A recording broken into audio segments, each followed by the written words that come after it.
Innovation, research, startup, इनको महत्व देते हुए हिंदुस्तान की इकोनॉमी की ग्रोथ रेट कैसे बढ़े, एक्सपोर्ट कैसे बढ़े और इंपोर्ट कम होते हुए भी एग्रीकल्चर, रूरल, ट्राइबल सेक्टर में प्रगति और विकास कैसे हो, और समाज में विशेष रूप से जो शोषित है, पीड़ित है, दलित है, जो एस्पिरेंट डिस्ट्रिक्ट्स हैं, ट्राइबल्स हैं, शेड्यूल कास्ट हैं, गांव गरीब मजदूर किसान हैं, इनकी ग्रोथ कैसे बढ़े, इनका पर कैपिटा इनकम कैसे बढ़े और व्यवस्था में ये सबके बराबर कैसे आ सके, इसको सोचकर नीतियां बनाई गई है। जहां तक इंफ्रास्ट्रक्चर की बात है, मुझे बहुत खुशी है कि इसमें नए एडिशनल राष्ट्रीय महामार्ग का घोषणा होगी जो निर्माण होंगे। भारतमाला और सागरमाला 2 प्रोजेक्ट में मुझे काम करने का अवसर मिला और अब पर्वतमाला, ये जो नया प्रोजेक्ट आया है जिसमें रोप वे, केबल कार, फेनिकुलर रेलवे जो हमारे विभाग में है, जिसमें भी हमने हिमाचल प्रदेश के 16 प्रोजेक्ट्स हमारे विचाराधीन है। इसी साल हम 8 प्रोजेक्ट शुरू करेंगे और बड़े प्रमाण पर पहाड़ी क्षेत्र में है।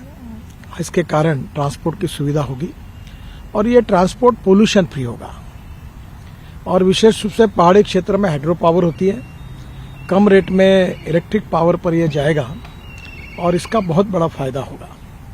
इंफ्रास्ट्रक्चर बढ़ने के कारण रोजगार निर्माण होंगे, नए भारत का निर्माण होगा और एक प्रकार से जब तक इंफ्रास्ट्रक्चर डेवलपमेंट नहीं होती तब तक एम्प्लॉयमेंट पोटेंशियल खड़ा नहीं होता। इसी बात को ध्यान में लेकर इसको सर्वोच्च प्राथमिकता वित्त मंत्री जी ने दी है। मैं उनके प्रति आभार व्यक्त करता हूं और आने वाला ये बजट विशेष रूप से ग्रीन इन्वायरमेंट की तरफ हमें लेके जाएगा, जो हमारी ethics, economy, ecology and environment 3 important pillar है। इकोनॉमी के बारे में इकोनॉमी की ग्रोथ भी होगी और जल प्रदूषण और वायु प्रदूषण में कमी होगी। दूसरी ओर वेस्ट टू वेल्थ वाली आइडिया जो है, जो पराली जलाते थे वो पैलेट बनाएंगे और पावर में उसका यूज होगा पैलेट का। किसानों के लिए, किसानों के युवाओं के लिए, वहाँ के गांव के युवाओं के लिए नए रोजगार निर्माण होंगे।